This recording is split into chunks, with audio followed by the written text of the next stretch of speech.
They were told Americans would strip them naked in the cold, leave them to freeze as punishment for serving the emperor. But when 47 Japanese women stepped off the transport ship at San Pedro, California in December 1945, shivering in their thin cotton uniforms, the enemy did not leave them to die. Instead, they brought wool coats. Heavy, warm, American military coats that smelled of mothballs and new fabric. The women expected cruelty in the bitter coastal wind. Instead, they felt warmth spreading across their shoulders for the first time in months. And in that moment, everything they had been taught began to crack.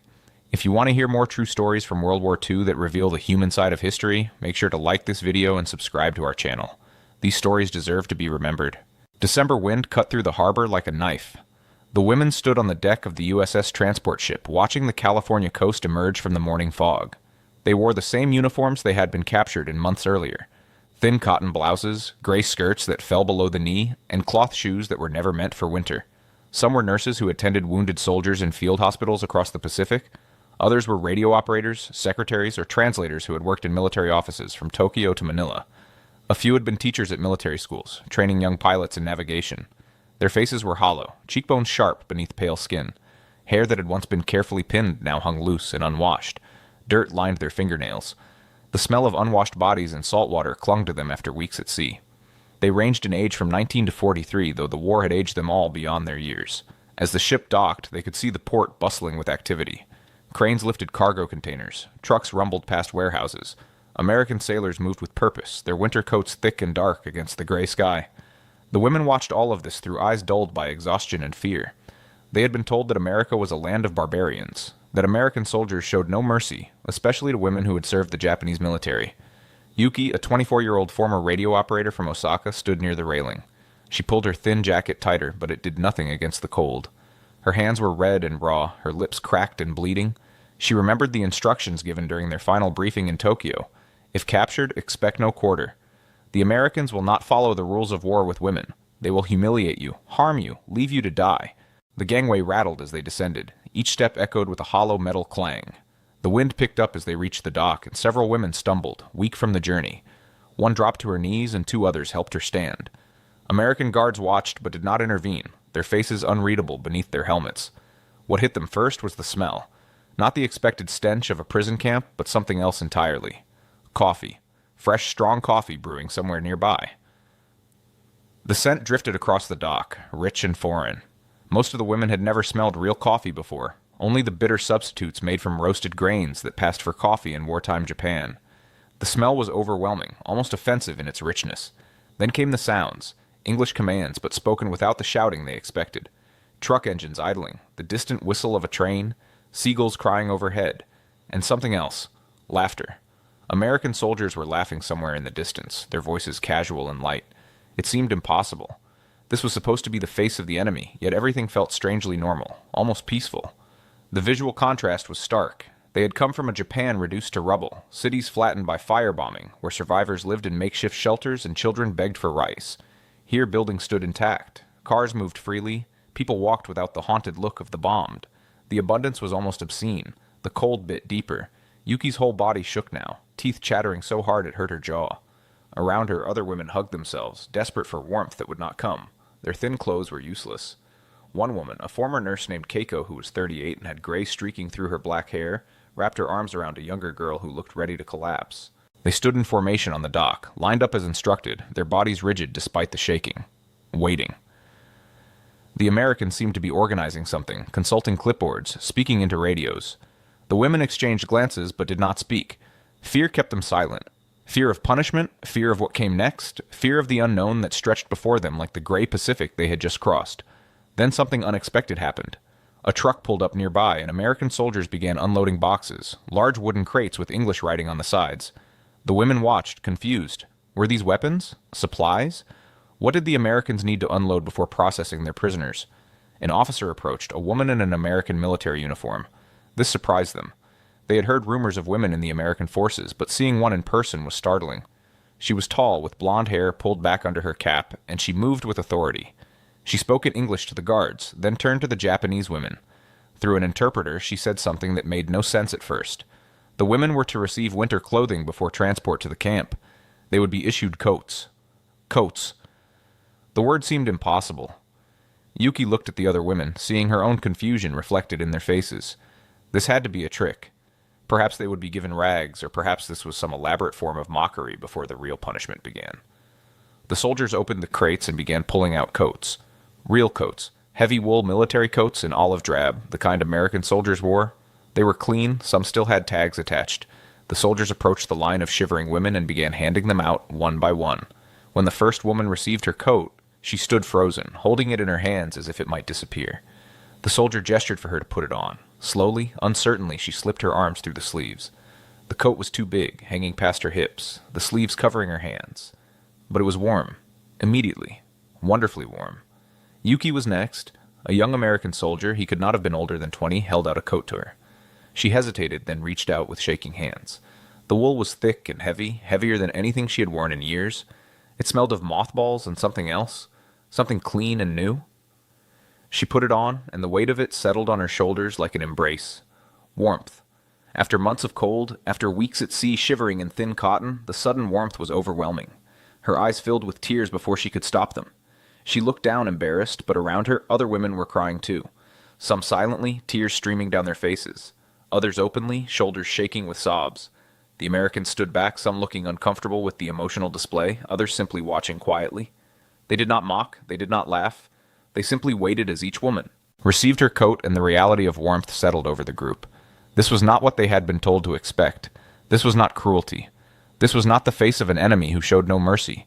This was something else entirely, and none of them knew how to process it. They were loaded onto military buses, still wearing their new coats, and driven through the streets of San Pedro. The women pressed their faces to the windows, staring at the world outside. Shops were open, their windows displaying goods. People walked freely, carrying packages, going about their daily lives.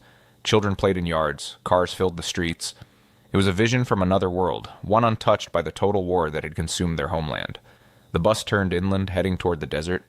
They drove for hours, the landscape changing from coastal cities to empty spaces, until finally they arrived at their destination, a camp in the high desert of California, one of several facilities built to house Japanese prisoners of war. The camp was surrounded by barbed wire, with guard towers at the corners. But inside the fence, the buildings looked solid and well-maintained. Barracks stood in neat rows, painted a dull olive color. There were larger buildings that might be mess halls or administration. Paths had been cleared between buildings. It looked organized, almost orderly. They were led to a processing building. Inside, female guards and medical staff waited. The women were told they would undergo medical examinations before being assigned quarters. This was the moment many had dreaded. In their briefings, they had been warned that medical examinations by the enemy would be invasive, humiliating, designed to break their spirit. But as the examinations began, confusion replaced fear. The American medical staff were professional, almost gentle. They checked for lice, examined skin conditions, looked for signs of malnutrition or disease. A doctor, an older woman with gray hair and kind eyes, spoke softly through the interpreter as she examined Yuki. She noted the signs of vitamin deficiency, the beginnings of frostbite on Yuki's fingers, the infected cuts on her hands. Medication was distributed, vitamins, ointment for skin conditions, bandages for wounds. One woman who had been running a fever for days was immediately taken to the camp hospital. Another who showed signs of pneumonia was placed on a list for special medical attention. Then came the showers. They were led to a large building with individual shower stalls. Hot water. The promise of hot water seemed too good to be real. They had not bathed in hot water since before their capture. In the field hospitals and camps where they had worked, water was always cold, always scarce. They were each given soap. Real soap, not the harsh lye soap they had known, but something that smelled of flowers. Lavender, perhaps, though none of them could be sure. They were given shampoo, towels, and clean undergarments. The guards showed them how to work the showers and left them with privacy. Yuki stood under the hot water and felt something break inside her. The heat soaked into her skin, washing away months of grime and cold. She scrubbed her hair with the sweet-smelling soap, watching the dirty water circle the drain. Steam filled the air, warm and clean. For the first time in so long, she felt almost human. Other women emerged from the showers with red eyes, whether from steam or tears was unclear. They dried themselves with the clean towels, put on the fresh undergarments, and were then given simple cotton dresses to wear until their uniforms could be cleaned. The dresses were plain, practical, but they were clean and they fit. Keiko, the former nurse, spoke to Yuki in a whisper as they dressed. Her voice shook. "We expected to be treated like animals. Instead, they treat us like patients in a hospital. I do not understand this." They were marched to the mess hall in a line, still wearing their coats over the simple dresses. The building was large and warm, heated by wood stoves in the corners. Long tables filled the space, with benches on either side. The The smell hit them as soon as they entered. Food, real food, cooking somewhere in the kitchen beyond.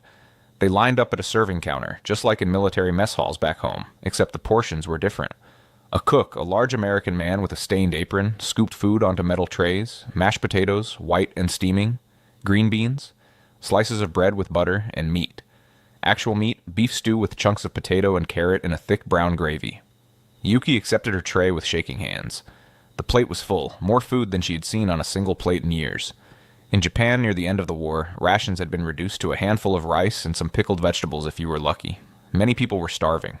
Children had distended bellies from malnutrition. Here was more food than she could eat. She sat at one of the long tables, placing her tray carefully in front of her. Around her, other women did the same, all of them staring at their plates in disbelief. No one moved to eat. They sat frozen, as if waiting for permission, or perhaps waiting for someone to snatch the food away and reveal the cruelty they had been expecting.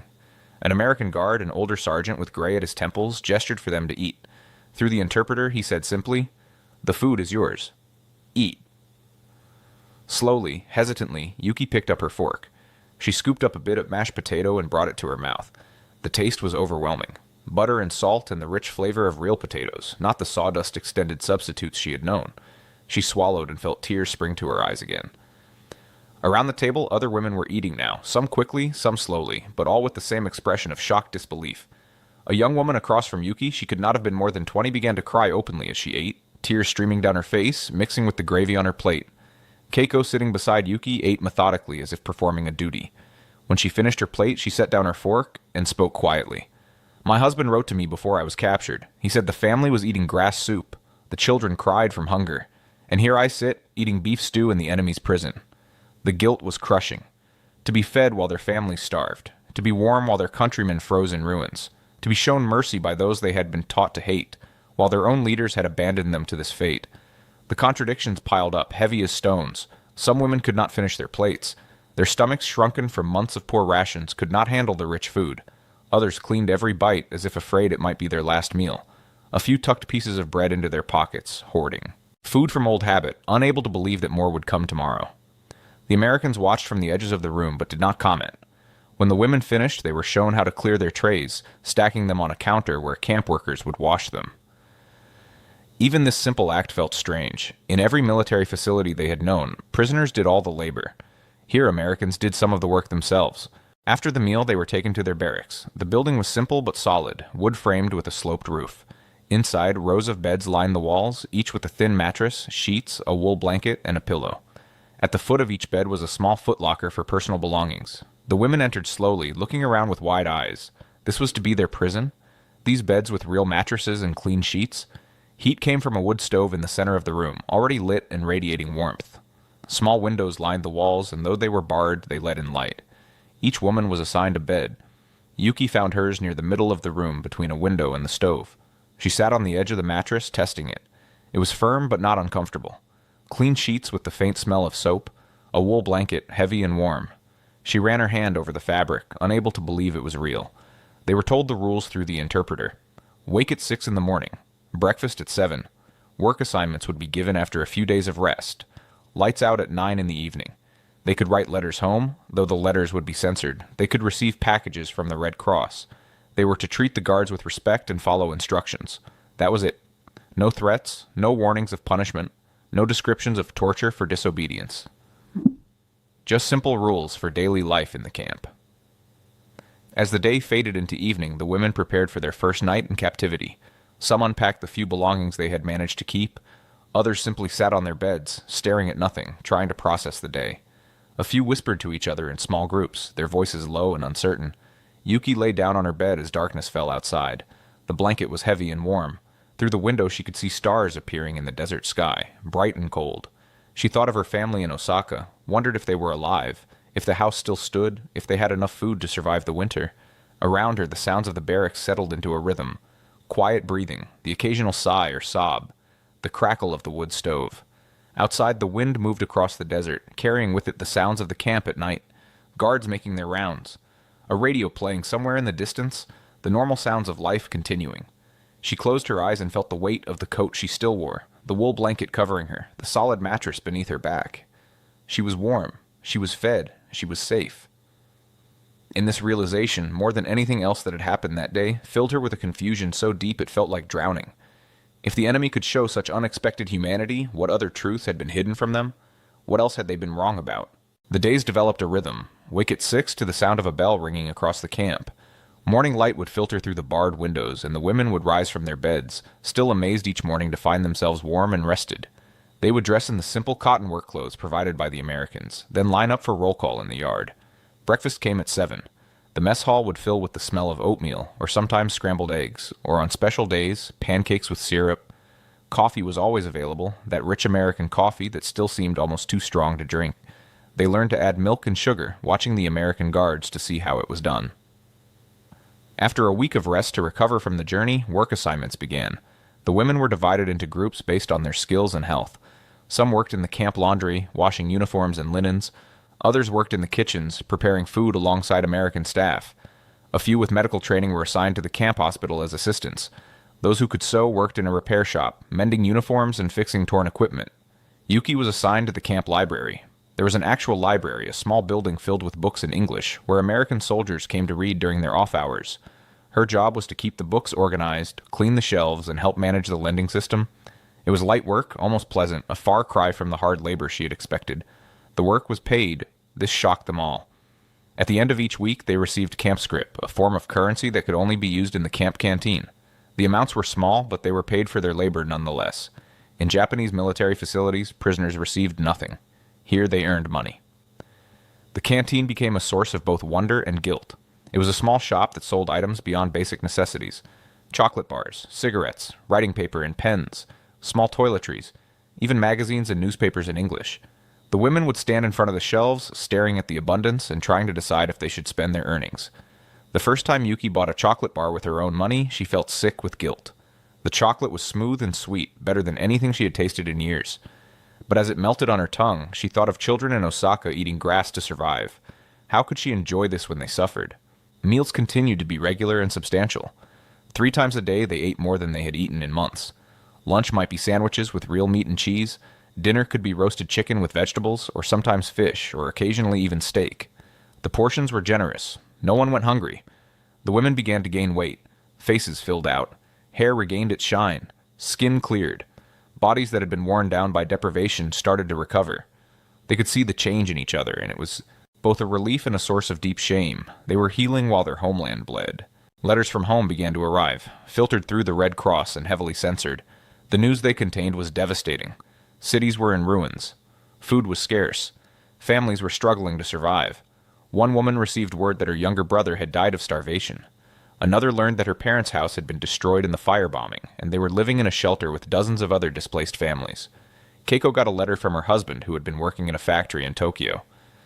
The words were brief and carefully worded to pass the censors, but the message was clear. They were hungry.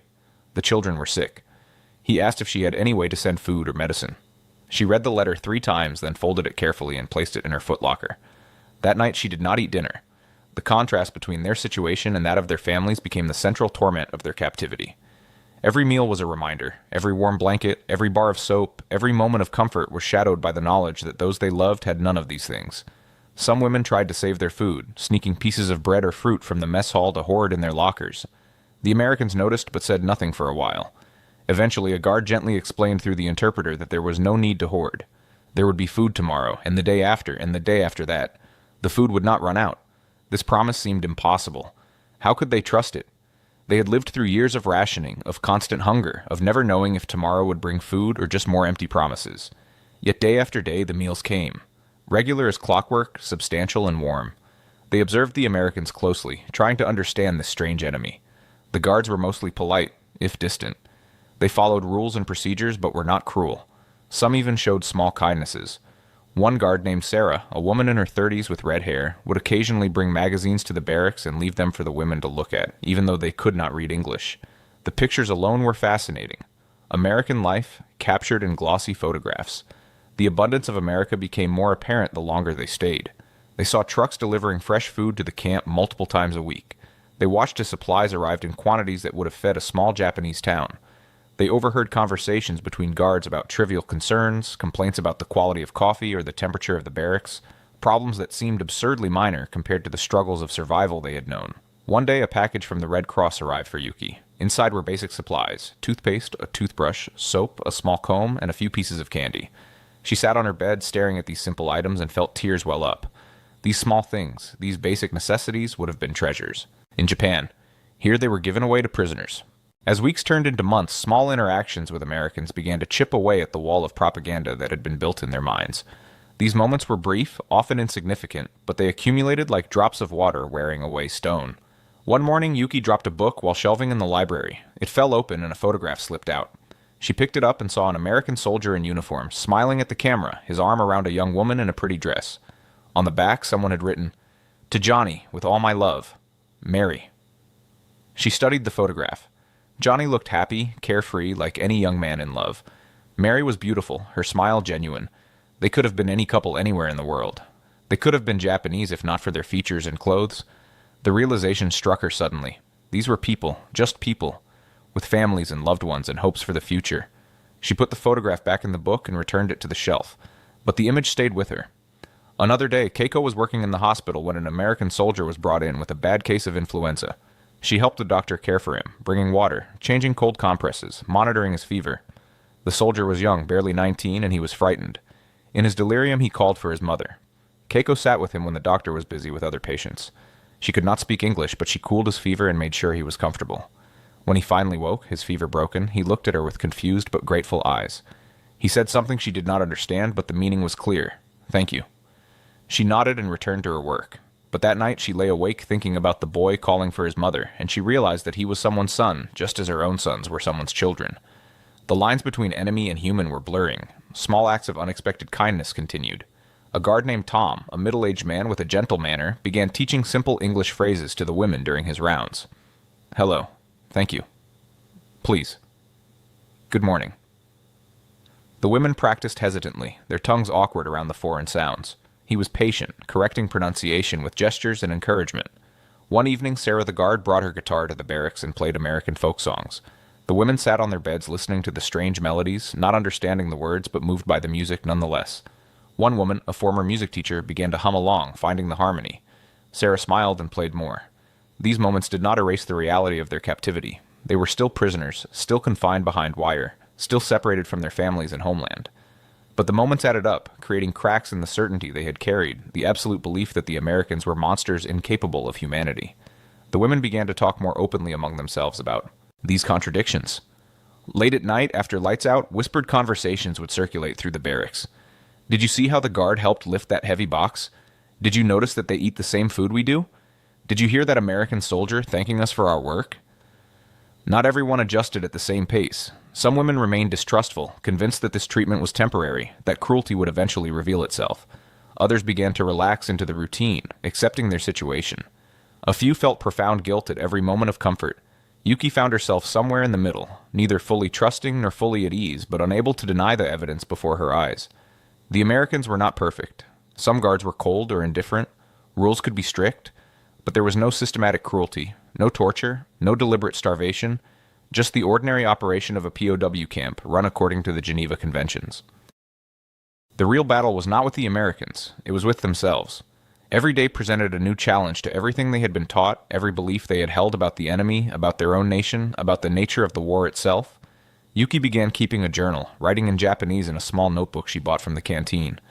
The act of writing helped her process the confusion that swirled in her mind. She wrote about the coats, about the food, about the small kindnesses. She wrote about her guilt and shame. She wrote about the memories of Japan and the reality of America.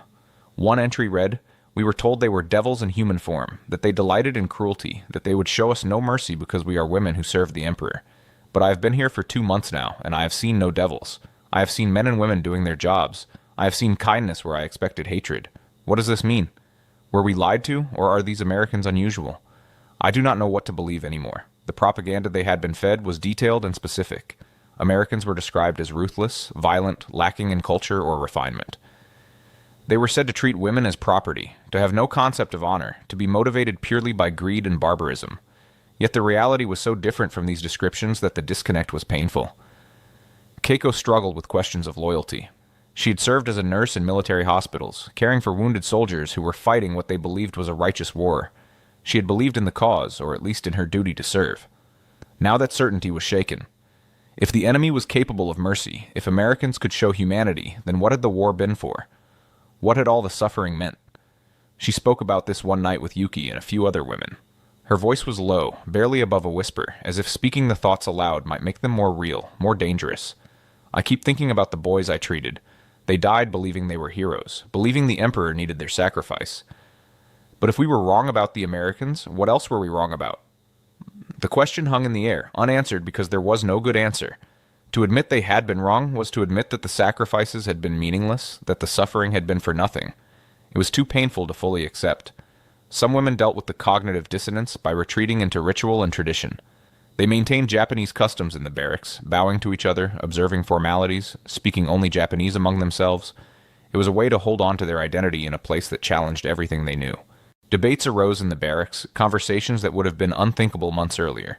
Small groups would gather after work, speaking in hushed tones about their observations, their questions, their doubts. One evening, a heated discussion broke out. A younger woman named Michiko, who had been a secretary in the military administration, insisted that the good treatment was a trick. They want us to forget our loyalty. They want to break our spirit through kindness because cruelty did not work. We must resist.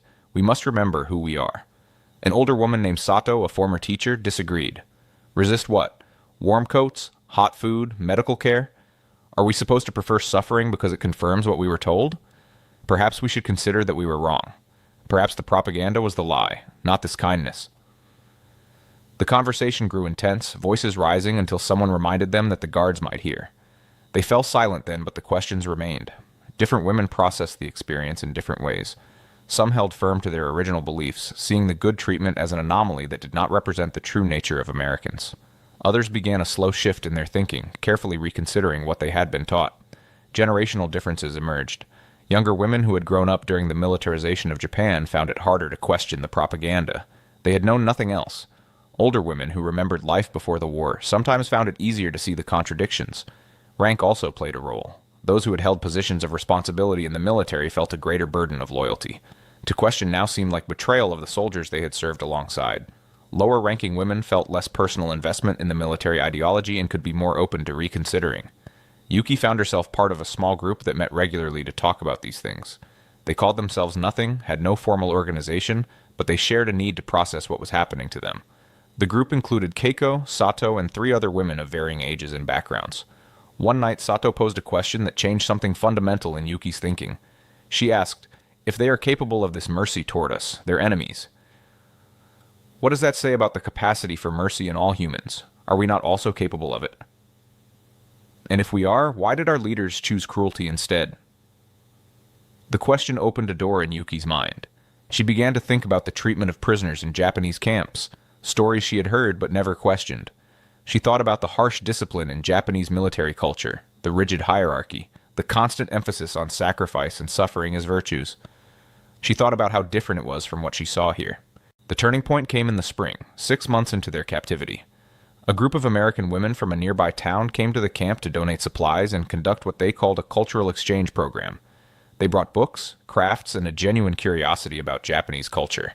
The event was carefully supervised, but the American women were kind, enthusiastic, and treated the Japanese prisoners not with pity or contempt, but with a genuine interest in learning. They asked about Japanese art, music, and traditions. They showed photographs of their families. They shared cookies they had baked. Yuki found herself talking to a woman named Margaret, who was about her age. Through halting English and patient gestures, they communicated. Margaret showed Yuki pictures of her husband who was serving in the Pacific. Yuki felt a stab of complicated emotion.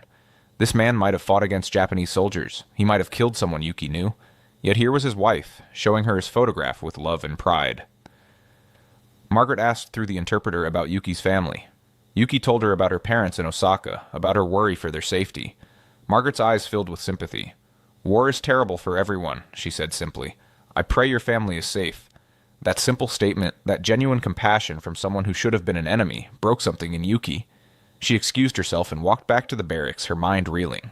The Americans were not devils. They were people, exactly like the Japanese, with families they loved and fears for their safety. The war had made them enemies, but underneath that enmity, they were all just human beings suffering through the same terrible conflict.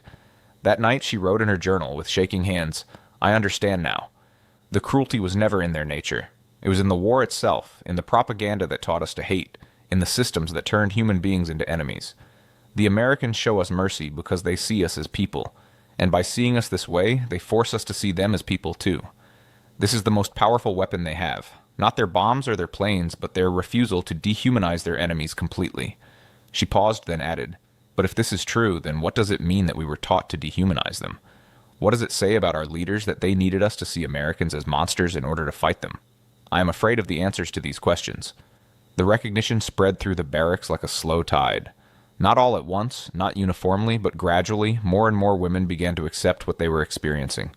The Americans were not the enemy they had been told to expect. This place was not the hell they had been warned about, and that meant everything they had been taught needed to be reconsidered. Films were shown occasionally in the camp theater, American movies meant for entertainment. The women watched, fascinated and disturbed. The films showed American life, families, homes, ordinary people going about their days. The abundance was overwhelming. Refrigerators full of food, cars parked in driveways, children playing with toys. It was almost obscene to see such wealth when their own country was starving. But more disturbing than the wealth was the ordinariness. These people were not monsters. They were just people living their lives. They laughed, argued, fell in love, worried about their children. They were exactly like everyone else, and that was the most devastating revelation of all. The moment of complete recognition came on a cold morning in late winter, almost a year into their captivity. A delivery of new coats arrived at the camp, replacements for the ones they had been given when they first arrived. Those original coats were worn now, used daily through seasons of wear. The women lined up to exchange their old coats for new ones. As Yuki handed over her worn coat to receive a fresh one, she paused. She looked at the old coat in her hands, the coat that had first made her question everything. The wool was matted now, the lining torn in places, the buttons loose. It smelled of wood smoke and desert dust and a year of wear. She remembered the moment she first received it, standing on the cold dock at San Pedro, shaking with cold and fear, certain that cruelty was coming. She remembered the weight of it settling on her shoulders, the unexpected warmth, the tears she could not stop. She remembered her confusion and disbelief, and now a year later she understood what that coat had meant. It was not just warmth. It was a choice. The Americans had chosen to see them as human beings who needed care, rather than as enemies who deserved suffering. That choice had changed everything. She took the new coat and put it on, feeling the familiar weight, the same warmth. But this time there were no tears. Just acceptance and a deep, quiet understanding. That evening she stood at the window of the barracks, looking out at the desert sunset. Keiko came to stand beside her. They had become close friends over the months, their shared experiences creating a bond deeper than rank or age. Keiko spoke quietly. "I received a letter today. My husband writes that the war crimes trials have begun. Japanese leaders are being held accountable for atrocities. He says some people are angry, but others say it is necessary. Justice must be done." Yuki nodded slowly. "Do you think about what we did? Not as individuals, but as part of the military? Do you think about what we supported?" "Every day," Keiko replied. "Every time I feel grateful for hot food or a warm bed, I think about the prisoners in camps we ran. I think about how they were treated. I think about what mercy means, and what it says about us that we showed so little of it." They stood in silence for a while, watching the sky turn from gold to purple to black. Finally, Yuki said, "The hardest thing to carry is not the guilt of what we did. It is the knowledge of what we could have been, if we had been taught differently. If our leaders had chosen mercy instead of cruelty, we could have been like them." She gestured out at the camp, at the Americans going about their evening routines. Not perfect, not without flaws, but fundamentally deeply human in their capacity for mercy. "That is what I have learned here," Yuki continued, "that humanity is a choice. The Americans chose to treat us with humanity, and by doing so they showed us what we had lost, what our leaders had taken from us when they taught us to hate." In the spring of 1947, word came that they would be repatriated. The war had been over for nearly 2 years. Japan was beginning the long process of reconstruction. It was time for the prisoners to go home. The news was greeted with mixed emotions, joy at the prospect of seeing family again, relief that captivity was ending, but also fear, deep gnawing fear of what they would find. How much had changed? Who had survived? Would their families even recognize them, these women who had spent years in American captivity, eating American food, speaking halting English, changed by their experiences? And beneath those practical fears lay something else, a fear of leaving the safety they had found here. The regular meals, the warm beds, the absence of bombing and starvation. They had become accustomed to peace, to security, to small comforts. Returning to a devastated Japan meant giving all of that up. Yuki wrote in her journal, "I am afraid to leave. I am ashamed to admit it, but it is true. Here I am safe. Here I am fed. Here I have work and purpose. What awaits me in Japan? Ruins and hunger and the judgment of those who suffered while I was cared for. How do I explain to my family that the enemy showed me more mercy than our own leaders did? How do I tell them that I learned more about humanity in captivity than I ever learned in freedom?" The days before departure were heavy with anticipation and dread. The women packed their few belongings. They were allowed to keep the clothes they had been wearing, their personal items, and one blanket each. Small kindnesses to carry back to a land that had none. The ship that carried them back to Japan reversed the journey they had made 2 years earlier. But everything was different now. They were healthier, stronger, better fed. They wore American clothes and carried American blankets. They spoke fragments of English. They had been changed by their captivity in ways both visible and invisible. As the ship approached Japanese waters, they gathered on deck. The coastline appeared through the mist, and what they saw made them gasp. The devastation was worse than they had imagined. Cities that had been bustling metropolises were now fields of rubble. Entire neighborhoods had been flattened. The scale of destruction was overwhelming. They docked at Yokohama, or what remained of it. The once great port was a shadow of itself. Buildings stood like broken teeth against the sky. People moved through the ruins like ghosts, thin and hollow-eyed. Children with distended bellies from malnutrition watched the ship with hungry eyes. Yuki's heart broke. This was her homeland, reduced to this, and she had been safe. She had been warm and fed and cared for while her people starved. The guilt was crushing. They disembarked and went through processing by American occupation authorities. Then they were released to make their own ways home. Some had family waiting, others, like Yuki, had to find their own way back to cities that might no longer exist. Yuki made her way to Osaka on a crowded train. The journey that once took hours now took days as the train navigated around destroyed sections of track. She shared her American blanket with other passengers, older women and children who shivered in the cold. They looked at her with mixed expressions, gratitude for the warmth, but also resentment. She could see the questions in their eyes. Where did you get this? Why do you have when we have nothing? When she finally reached Osaka, she barely recognized it. The neighborhood where she had grown up was gone, replaced by rubble and makeshift shelters. She wandered through the ruins, trying to find landmarks, until finally she found what remained of her family's house. Her mother was there, living in a shelter built from salvaged wood and corrugated metal. She was thin, so thin, her face gaunt and lined with new wrinkles. But she was alive. When she saw Yuki, she froze for a moment, as if seeing a ghost. Then she rushed forward and pulled Yuki into her arms. They held each other and cried. Her mother pulled back to look at her, taking in her appearance. "You look well," she said finally, and there was a complicated emotion in her voice. "You look fed." Yuki could not meet her eyes. "I was a prisoner," she said, "but they treated us well, better than we deserved." Her mother nodded slowly. "I am glad you survived. That is all that matters now." But Yuki knew it was not all that mattered. The guilt would never fully leave her. The knowledge of what she had experienced while others suffered would always be there, a weight she carried alongside. The memories of warm coats and hot meals. Years passed. Japan rebuilt. The ruins gave way to new buildings. The economy recovered. Life returned to a new kind of normal, though it would never be the same as before the war. Yuki married eventually to a man who had been too young to fight. They had children, raised them in the new Japan that emerged from the ashes. She rarely spoke about her time as a prisoner. It was too complicated, too laden with guilt and gratitude and confusion. But she kept her journal, the one she had written in the camp. And sometimes late at night, when she could not sleep, she would take it out and read her own words from that time, trying to remember the woman she had been, trying to understand the experience that had shaped her. One day, when her daughter was 16 and asking questions about the war, Yuki finally told her story. They sat at the kitchen table, and Yuki spoke about the cold dock at San Pedro, about the coat that had changed everything, about the Americans who had chosen mercy over cruelty. Her daughter listened, her eyes wide. "Were they really kind to you?" she asked. Yuki nodded. They were. And that kindness was harder to bear than cruelty would have been, because it forced me to see them as human. It forced me to recognize that we had been wrong about them. And if we were wrong about that, we had to question everything else we had been taught. She paused, then continued. But I am grateful for that lesson. It taught me that humanity is always a choice. We can choose to dehumanize our enemies, or we can choose to see them as people. The Americans chose mercy. And by doing so, they gave me something more valuable than the warm coat or the hot food. They gave me a different way of seeing the world. Her daughter was quiet for a long time, processing this. Finally, she asked, "Do you still have the coat?" Yuki shook her head. "No. I gave it away when I returned.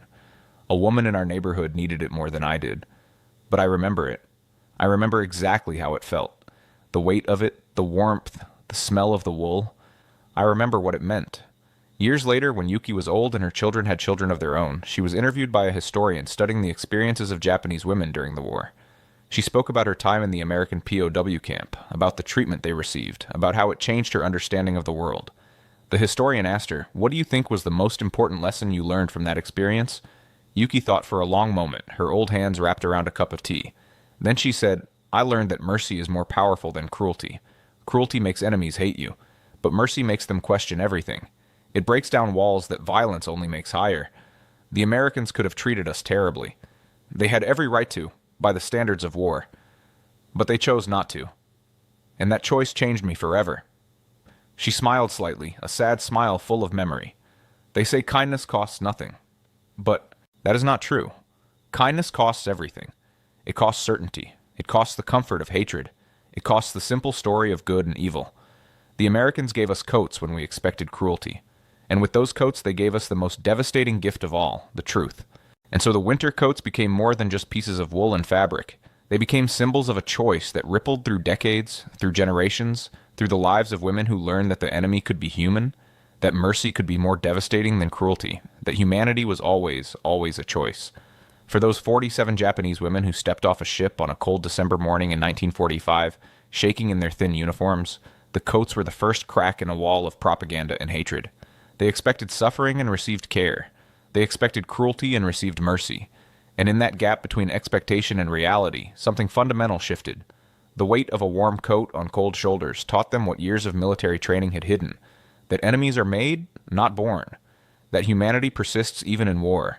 That mercy is not weakness, but the most powerful force in the world.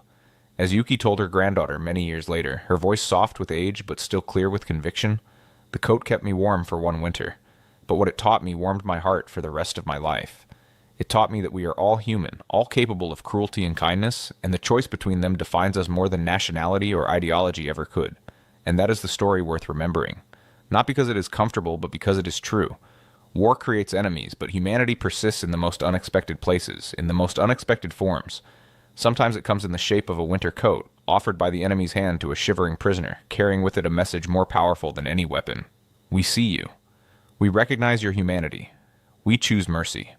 If this story moved you, if it made you think about the complexity of war and humanity, please consider subscribing to our channel. We share true stories from World War II that reveal the human side of history, the moments that complicate our understanding and remind us of our shared humanity. These stories deserve to be remembered, discussed, and passed on to future generations. Thank you for listening, and remember, mercy is always a choice, and that choice matters more than we can ever know.